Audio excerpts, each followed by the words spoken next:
వినుకొండలో జరిగింది రాజకీయ మర్డర్ కాదని, జగన్ రెడ్డి పార్టీ వాళ్ళే అని, ఇద్దరు నరుకున్నారని తాను ఎంక్వైరీ చేశా అంటున్న వైఎస్ షర్మిల. అసలు ఈ వెనుకొండలో జరిగిన హత్య కూడా పొలిటికల్ మర్డర్ ఇది కానే కాదు, ఇది వ్యక్తిగత మర్డర్ అని కూడా అంటున్నారు కదా.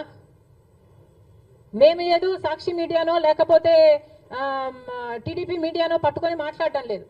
మా ఎంక్వైరీలు మేము చేసుకొని న్యూట్రల్ మీడియాతో లోకల్గా మేము మాట్లాడిన తర్వాత మేము వచ్చిన కన్క్లూషన్ ఏమిటి అంటే ఇది వ్యక్తిగత మర్డర్.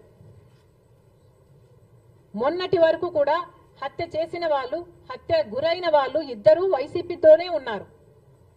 మరి అలాంటప్పుడు ఇది పొలిటికల్ మర్డర్ ఎలా అవుతుంది?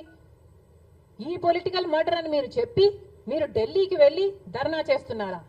దేనికి? మీ ఉనికి కాపాడుకోవడం కోసం. మీ